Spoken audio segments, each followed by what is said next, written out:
কুষ্টিয়ায় জাতির জনক বঙ্গবন্ধু শেখ মুজিবুর রহমানের ভাস্কর্য ভাঙচুরের ঘটনা ঘটিয়েছে স্থানীয় ইবনে মাসুদ মাদ্রাসার দুই ছাত্র।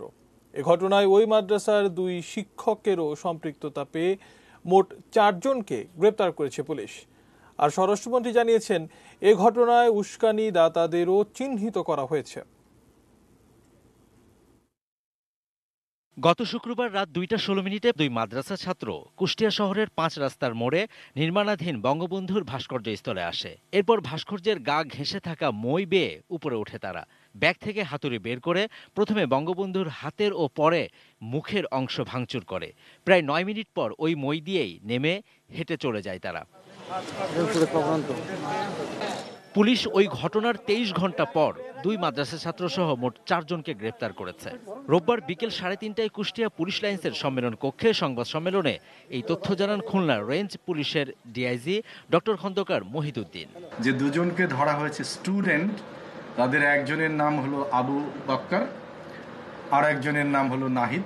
এর বাইরে যে দুজন মাদ্রাসার শিক্ষক গ্রেপ্তার হয়েছেন তার একজন হলেন মোহাম্মদ আলামিন এবং মোহাম্মদ ইউসুফ আলী। তারা এই বিষয়টি জানতেন এবং তারা এই বিষয়ে তাদেরকে সহযোগিতা করেছেন, এমনকি এই ঘটনা ঘটানোর পরে তাদেরকে এখান থেকে পালিয়ে যেতে সহায়তা করেছেন।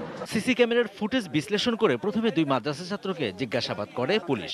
ভিডিওটি দেখে তারা ভাস্কর্য ভাঙা 2 জনকে চিনতে পারেন। তাদের দেওয়া তথ্যের ভিত্তিতেই শনিবার রাতে ভারত সীমান্তের দৌলতপুরের ফিলিপনগর গোলাবাড়ি এলাকা থেকে নাহিদ ও মিরপুর উপজেলার সিংপুর থেকে আবু বক্করকে গ্রেপ্তার করা হয়। এরা কুষ্টিয়া শহরের জুগিয়া পশ্চিমপাড়ার ইবনে মাসুদ মাদ্রাসার হেফজ বিভাগের ছাত্র। ওই মাদ্রাসার 2 শিক্ষক আলামিন ও ইউসুফ আলীকেও গ্রেপ্তার করেছে পুলিশ। কেন হলো, কিভাবে হলো, কারা সহায়তা করলো, সেই বিষয়গুলো আমরা মনে করি খতিয়ে দেখতে হবে এবং সেটি আমরা তদন্তকালীন সময়ে খতিয়ে দেখব। মামলা রুজু হয়েছে এবং সে মামলাটি সদর থানাতে আছে। আদালতের কাছে আমরা রিমান্ডের প্রেয়ার করব। তারপরে সেখান থেকে আমরা তথ্য সংগ্রহ করব।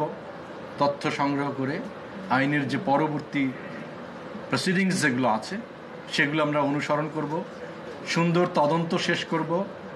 পরবর্তীতে সিআরপিসির 173 মতে আমরা আয়ু রিপোর্ট বা তদন্ত প্রতিবেদন এটি বিজ্ঞ আদালতে দাখিল করব। এ ঘটনা সম্পর্কে স্বরাষ্ট্রমন্ত্রী বলেন, ভাস্কর্য ইস্যুকে কেন্দ্র করে কোনো রকম অরাজকতা সৃষ্টি করতে দেওয়া হবে না।